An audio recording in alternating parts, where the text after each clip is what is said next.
Welcome, friends, to the Someone Gets Me podcast. I am your host, Dianne Allen, and I am so delighted that you're here. This podcast was created because I believe there is a visionary leader inside each one of us who is waiting to be seen. In each episode of Someone Gets Me, you will hear useful tips from successful visionaries who will share their stories about how being seen has allowed them to take their vision out into the world with action. Friends, it's another great episode of Someone Gets Me. And again, I have another amazing guest. It seems like I know the coolest people on earth. It's amazing. Today we have a woman with us who is an amazing storyteller. In fact, she has a storytelling group and a website, and she helps people tell their story in a way that empowers them. But I'll let her tell you about that. I've met our guest today, Enid Nolasco, a few months ago, I guess, maybe almost a year now, down in Fort Lauderdale at a really amazing workshop.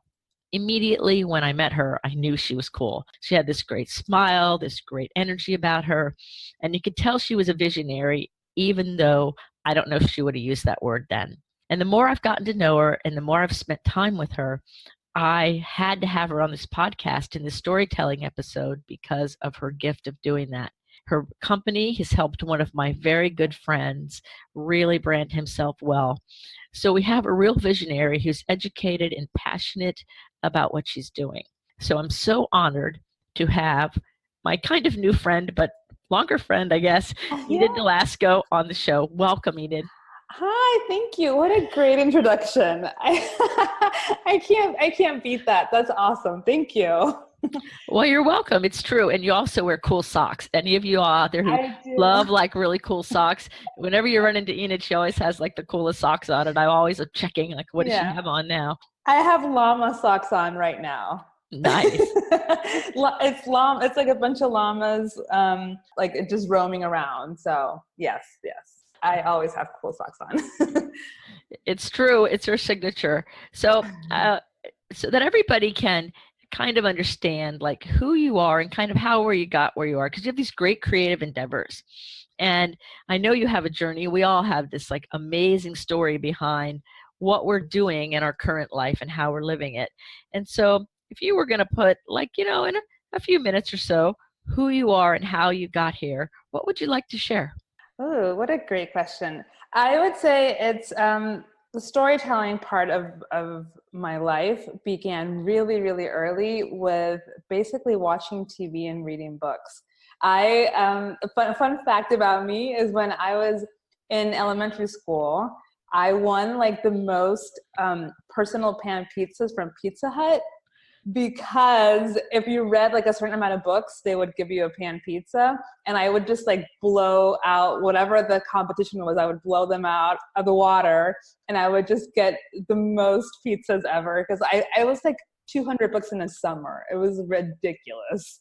So that's when that love started for sure. And then as life went on, I actually ended up studying TV and film production because I wanted to be a TV and film producer, because that is definitely a very impactful way to tell stories.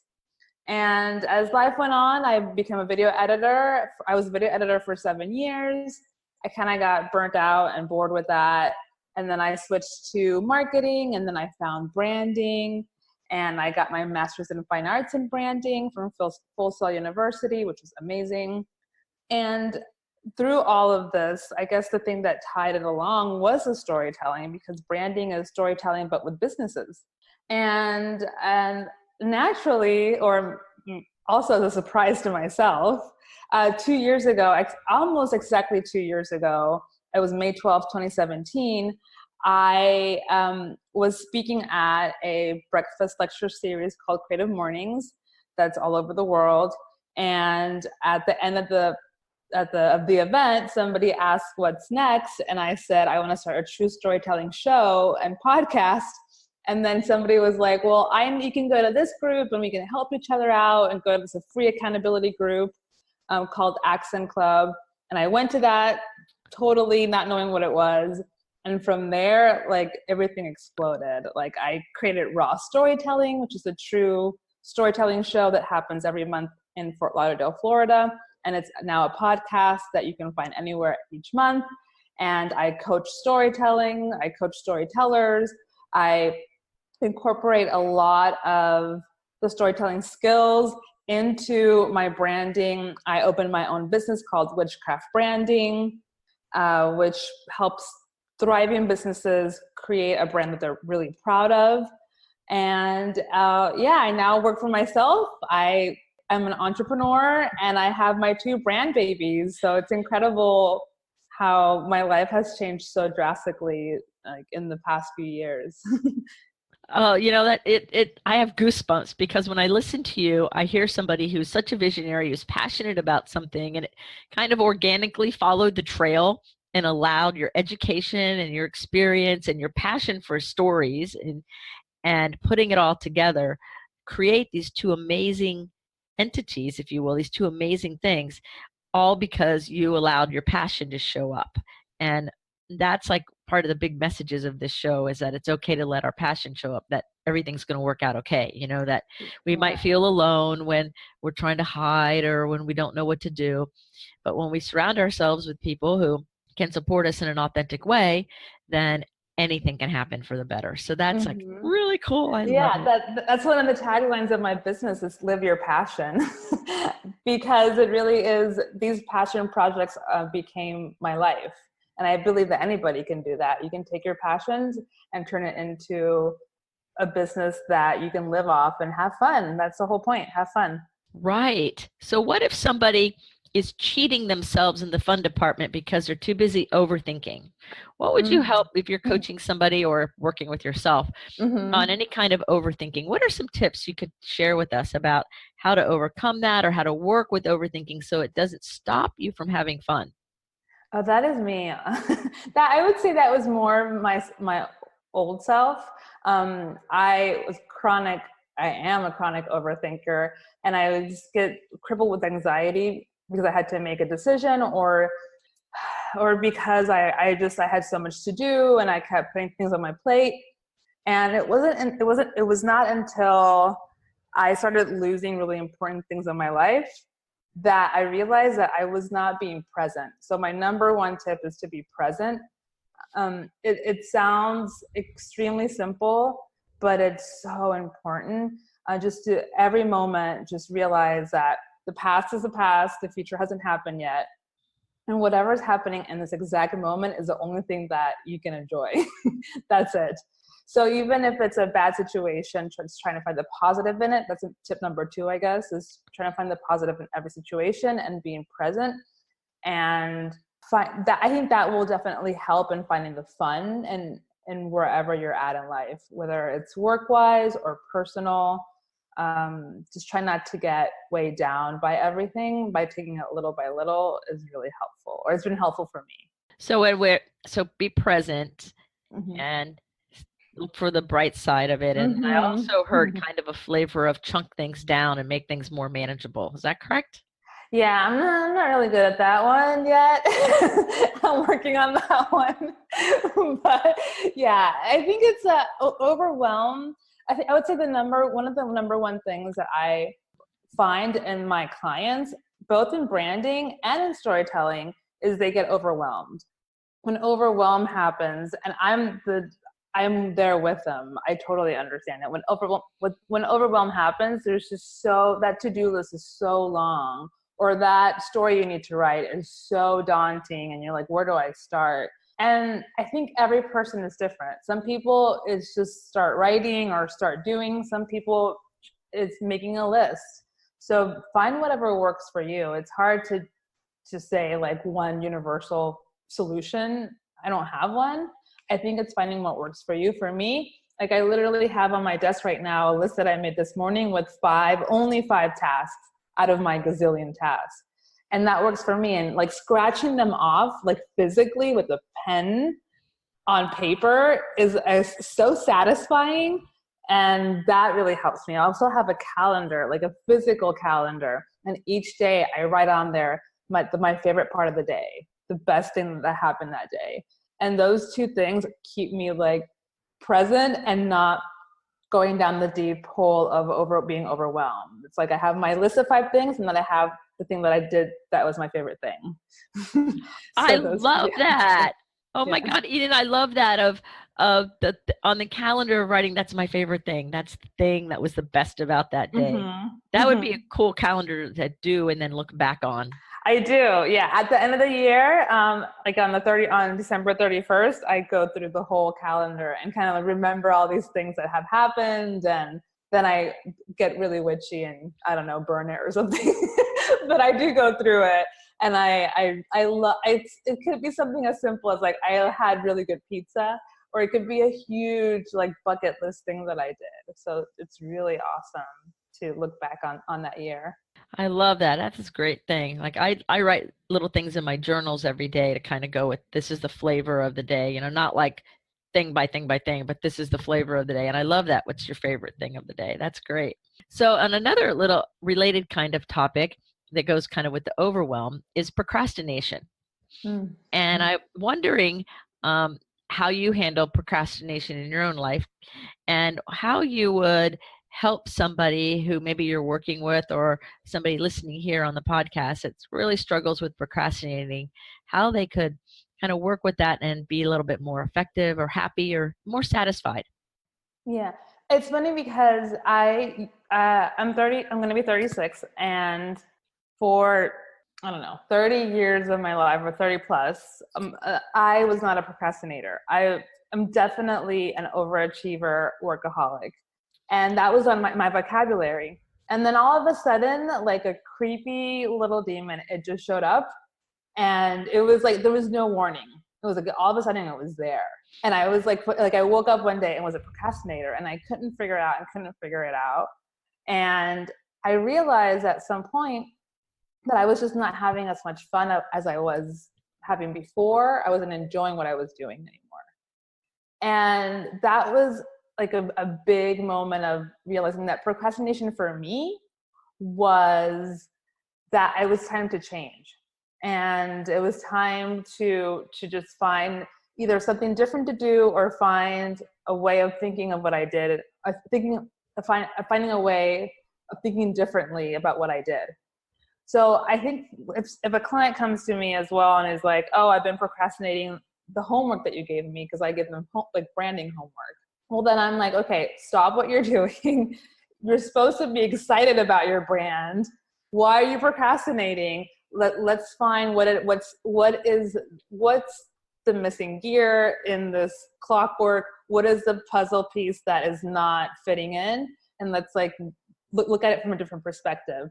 And I will say that it always works. Like we take a step back and like, okay, so your homework was to create your mission statement. Why are you having troubles? Like, well, I don't really know what my mission is, my purpose is. Okay, well, let's go back. So let's find out why you do what you do. Why do you love doing your service or your product? And then like stepping back helps them find other ways to love what they do, and they can tackle it in a more excited way. So I think for me, procrastination is kind of like lack of excitement about whatever is happening. Oh, I love that way of looking at it. I know so many people, they hear the word procrastination and then it like stops them in their track. But I like the idea about that you're not excited about it anymore. So there's things even in my business that I procrastinate on, and it's right. I'm not excited about that task. I'm excited and thrilled about my work, and about this podcast and my other podcast and everything I do. And there are certain items that I'm not very excited about. So I like that idea, stepping back and then seeing the bigger picture, and then you can dial in easier because now it's a part of the big vision. That's great. I love that. Absolutely. Yeah. Yeah. And it's okay with pivoting. I am a huge fan of pivoting, and in branding, you need to pivot because time keeps passing and people keep changing. So I'm a fan of pivoting. Like if whatever you're doing is not working, then search for whatever is working and what will bring more joy to you and other people around you. Yes. So if the joy is flowing and you're in your groove, then everybody wins. Yeah.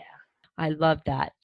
Can we talk a minute about raw storytelling and tell us a little bit about the event? It's in Fort Lauderdale. I'm glad you've turned it into a podcast, and how you help people from any background share their experience and their story. Like, how does that work? Because there's so many different people and have different ways of saying it. Do you have a structure, an outline?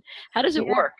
So raw storytelling, like I mentioned, it's a monthly show. It happens every second Thursday of the month here in Fort Lauderdale. It's a 2-hour show where it happens in this really cool cafe that they stay open late for us. And we have a DJ. I think we're the only, or I'm the only true storytelling show that has a DJ component to it. So it's like a cool, like I've literally had people in the audience that are from 18 to like 80 probably. And from every ethnicity, every gender, either on a date, with their family, by themselves, with friends. It is like such a variety of people because there's something for everyone. If you want to drink, you can drink. If you want a coffee, you can get a coffee. If you want to stories, you're there for the stories. Good. If you want to network or have musical entertainment, you can do that as well. So that's the vibe of raw storytelling, of the live shows. And that's the background for the main dish to be served, which is these true stories. And when I say any person from any background, I literally mean that. It really is, anybody can sign up even if they have no experience ever sharing a story. Because before you get on stage, I will coach you through your story and help you become a better storyteller. And it's amazing because people think that I'm hiring professionals to share, and I'm like, no, these are people like you and I that have never gotten up on a mic before. And the whole point is to share a story from your life that affected you in any way. It could be positive, negative, it could be raunchy, it could be sad, it could be scary, happy, joyful, funny. It doesn't matter the tone of it, as long as whatever happened changed you in some way, or made you think of life differently, or made you realize something. And that's the core of raw, is to share a moment in your life with other people so that they can experience life through your experience and see life differently. Because it's impossible for all of us to experience life in every way ever possible. You know, we can't do that, but we can definitely learn from their experience by listening to them share their truth. And this is not a new concept. There's dozens and dozens of shows like this around the nation or around the world, but there aren't that many in South Florida. And I give every storyteller up to 15 minutes, and there wasn't really a long format one like that where people can really get into their story and get into the juicy parts. So that was my inspiration, to bring that to South Florida and be able to create a platform for people to share their story and have others learn from it. Oh, that's great. So if I've never done a story before and I've never had a mic in my hand to tell a story, but there's an event that happened in my life, where would you start with me to help me put it together if I have no idea what I'm doing? Yeah, so I always start by saying, tell me the story like if you were telling it to a friend. It doesn't have to have a structure. Don't worry about time. Don't worry about if it's in order or not order, if you forget something in the middle. Just tell me the story like if you were telling it to a friend. And I hear this, you tell me the story and I'll hear it out. And then from there, depending on where you're at, if your story needs structure, then we can work on the structure of like, where does it start? Where does it end? What is the middle? What is the high points and the low points? Who are the characters in your story? And how does this all tie together? And usually what happens when we do that is that you start remembering things that you did not remember before, which adds a lot of juice to the story. That's where the best moments come. And then, or if your story is perfectly structured, if you've like replayed it in your head a million times, so you're like, you got it, then I work with you on delivery and like how to make your story better by sharing that in the way that is impactful to other people, and they can really, really experience that with you, like if they were there at that time. And I usually have, it depends. Some storytellers, some like might want 1 or 2 sessions, and sometimes I'd go 3 or 4 sessions, you know, whatever you need, I'm there for you. As long as you're comfortable to share your story. And as long as you are kind of being a little risky with it, because if there's no skin in the game, then it really isn't that impactful of a story for you to share. You have to feel a little uncomfortable when you're sharing it. Ooh, that's Yeah. nice. So you have to be stretching outside that little comfort zone Oh box. yeah. Yeah. I like to push people. If I get somebody who's shared a bunch of stories, which has happened, like it happens all the time, for me, it's exciting because I get to push them further. I'm like, okay, so you've done this before and you think you have this, but now we're going to push you even further. And so you push them further with that nice smile on your face, acting like, oh, ha, ha, ha, like little Miss Happy Go Lucky with that's also very serious underneath that smile. Is that what we're hearing? I'm a tough love person. I also don't sugarcoat. So what happens is that I always tell them, I will not point out all the stuff that I loved about your story. I will only point out the stuff I don't like. And I preface it with that because I am a tough love person. I'm like, I will tell you this part sucks. This part needs work here. You said this and this doesn't make any sense. Like I will not be like incredibly nurturing. That's just not my nature in my coaching sense. But people seem to know me at this point very well. They know that I mean it with like love and not just me being mean. And I'm usually really bubbly otherwise. So I think they enjoy it when I get down to business. Yeah. So the serious side of you is a part that people love and admire just as much as your bubbly side of you then. Yeah, that's the Leo in me. You know, I get very bossy. Yeah, it's like I want it my way, so let's get you there. So when it comes to the branding, and if somebody was a business owner and they really didn't know how to put their brand together, or maybe even more than that, their brand is kind of scattered or maybe watered down or isn't real clear, and they're struggling with getting everything going, but to you it's obvious because it's just not cohesive. Mm-hmm. What are some tips you would give all of our business owners to look at to be able to evaluate how their branding is doing? Yeah, it all goes back to your target audience.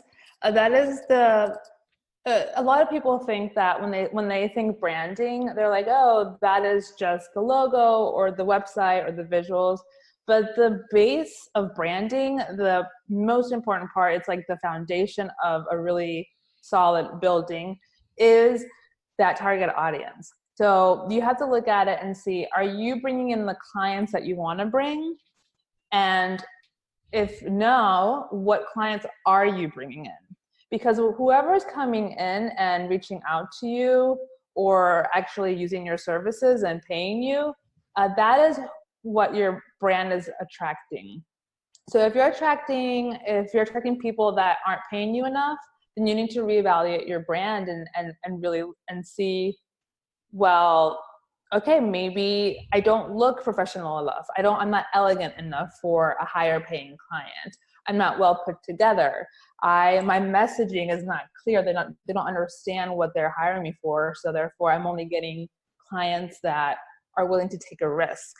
It really goes back to your target audience. It's the first thing that you should look at to see if you are getting the people that you want to get in the door. And also look at those people that you do want to get in and see what would attract them. Like, what are they normally gravitating towards? I always, I use big examples to demonstrate this. For example, if you want to have a luxury brand and you want to bring in clients that will pay you a couple grand a month, then what other products are they usually buying? They're probably getting expensive cars, expensive jewelry, expensive clothing, and look at those brands and see what they are doing to bring them in and just use that as an example of what you could do. You're not going to compare yourself to maybe a mom and pop shop. You're going to compare yourself to a Lexus or an Apple, because those are the ones that are bringing in the big bucks. So it really goes back to studying who you're trying to bring in to give you that dough. Well, that's really amazing because, it's funny. I was just talking to another entrepreneur friend of mine just the other day, and he was talking about how what he's putting out there is drawing in people, yet they're not the people who's aiming it toward. And I said, well, then that means that your brand's not resonating with those people. So where are your people, you know? Mhm. And so we had that similar conversation. I think I'll just give him your number and have him call you, you know? I Yeah. know somebody who rocks at this. She can help you with it. So yeah, it's funny. My favorite part of branding is kind of figuring out what it's not working for my clients and being like, aha, this is what it is. And then after that, it's kind of like the rest of it, it's fun, but it's kind of just the pieces of putting it together. But that aha moment of figuring out what's not working for them and like just bringing that to the light is it's like a high. It's like, oh, like this is excitement that you get when you're like, okay, this is the path that we're going to take. And it's so exciting. And then from there, you just implement. So give us an example of that. Is there a client that you can think of course, not without, divulging who they are, but where that's the process where it took you a minute, and how did you figure it out? And then what happened once you did figure out what wasn't working? Give us give us a little story about it. Yeah. So there is a client who is she does cupcakes. She's like a cupcake business, right? And it's so funny because she came to me with a brand that was all like the typical pink, girly confetti cupcake looking brand. And I was like, okay, well, this is, she created this brand, so she must really like this girly feel. And we were talking for like an hour on and on about, like if you were to have a physical bakery, how would that be decorated? And it was like all pink and it was pink and white and glitter everywhere. And then all of a sudden, she just didn't seem happy with it. She was like going with the flow. And then I was like, let me pivot. And I was like, okay, tell me a little bit more about like what other brands that are not cupcakes that you love to go to, like what other restaurants you love to go to, what other stores you love to go to, what, like if how's your home decorated, how is like what do you have on your wallpaper on your iPhone? And then I started to realize that her style was not at all this glitter pink vomit cupcake thing.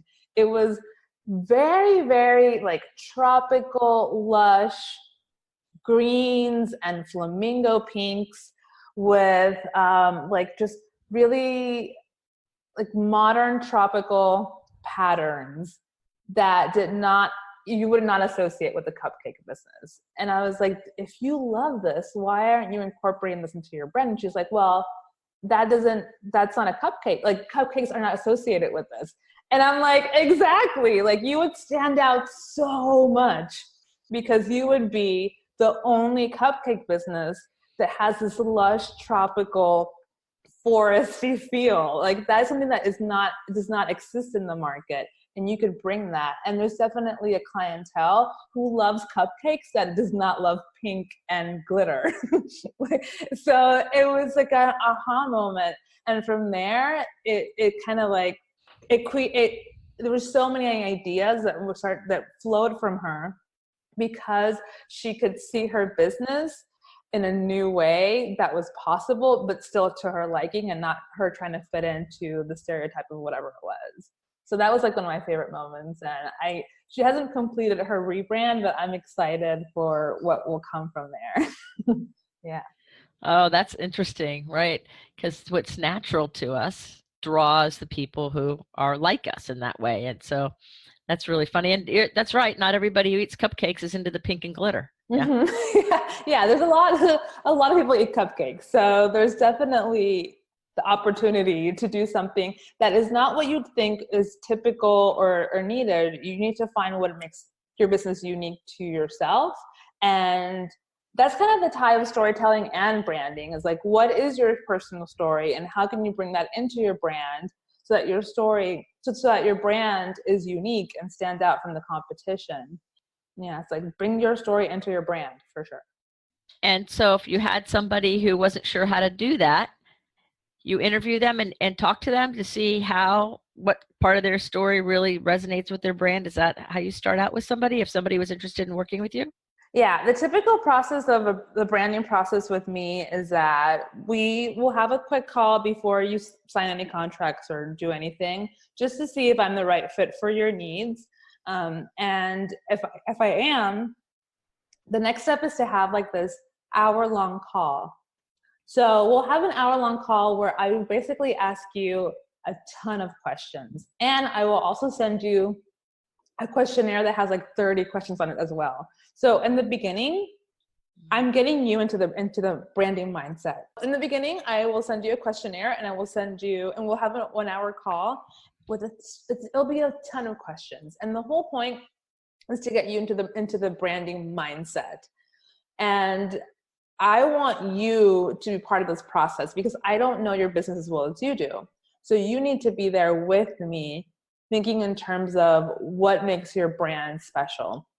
And there's a lot of questions. And I will say that I have not had a single person that does not love that process. They're like, oh my God, questions? And I'm like, trust me, you'll love it. And at the end of it, they'll say their favorite part was going through this interview process because they learned so much about themselves.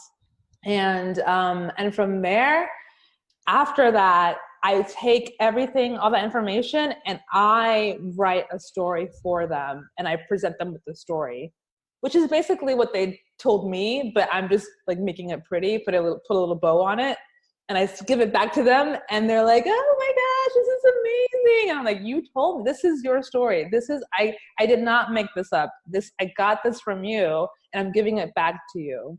And then from there, once we have a story behind the brand, and I literally mean like a couple paragraphs describing what the brand is, then we go into the visuals. So that story then gets translated into visuals.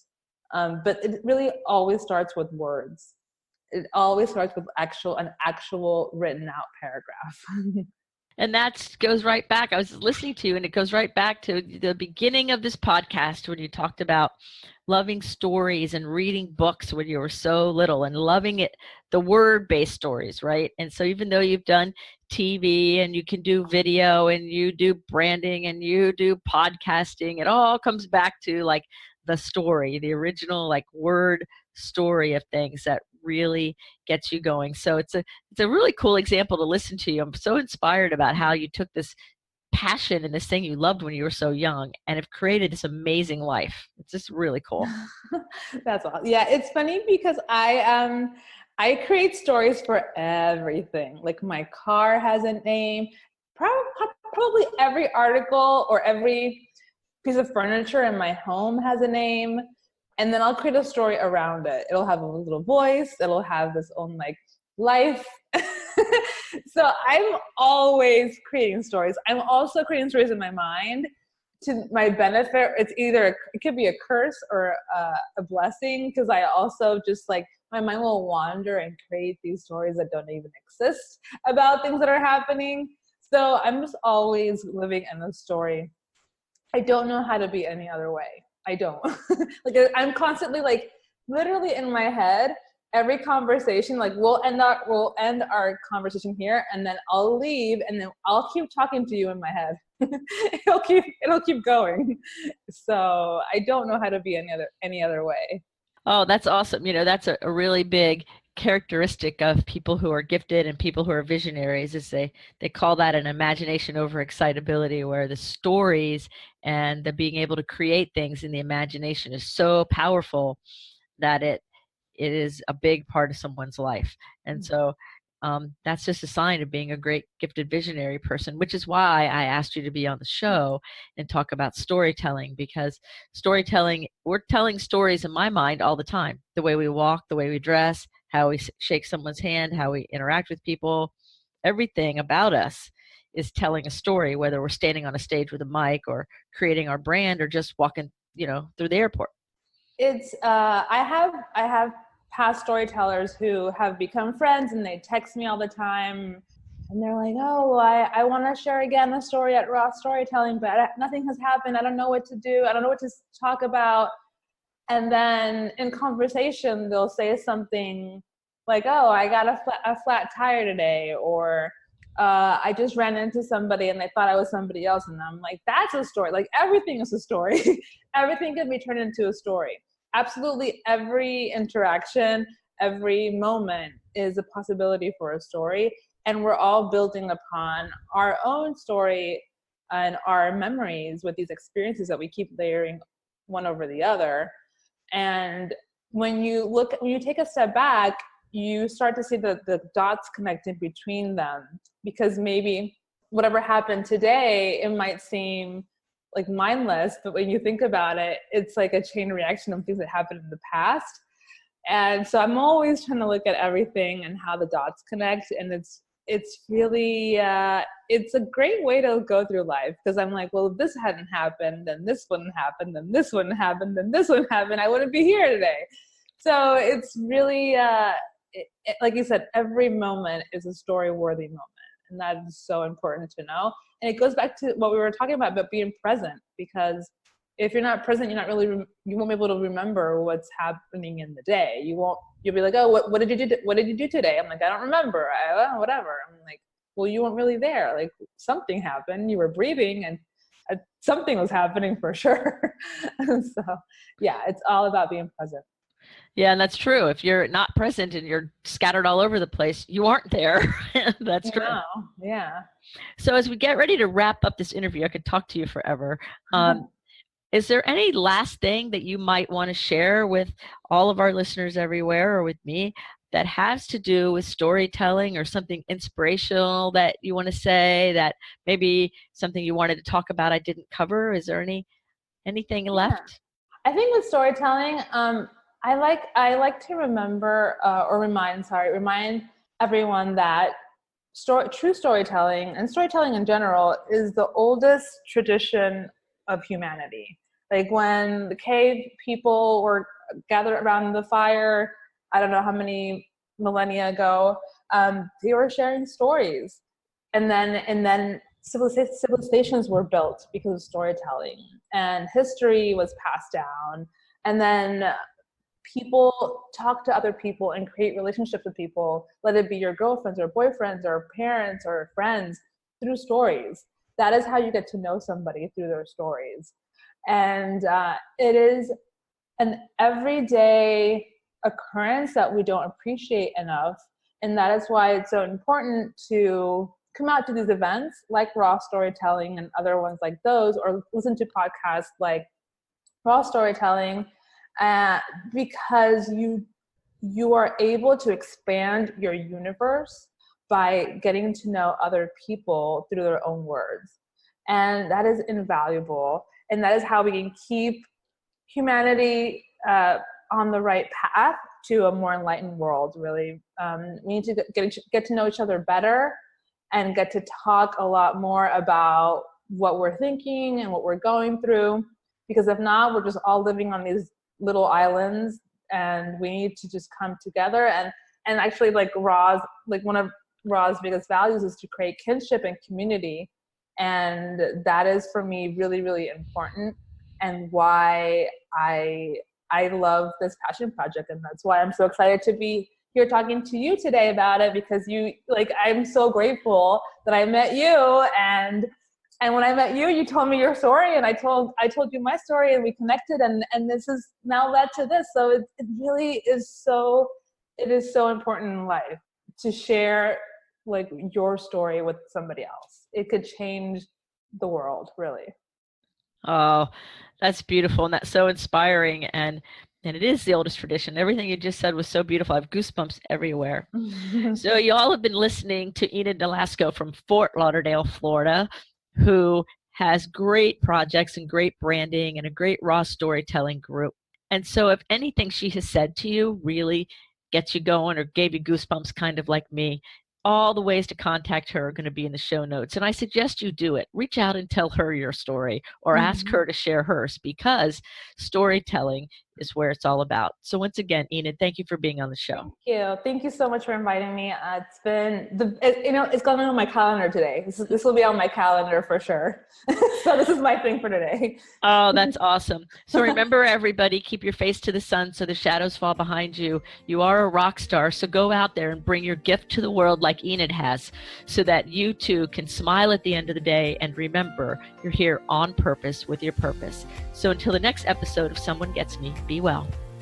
Thank you for listening. I trust you gained some valuable inspiration and information.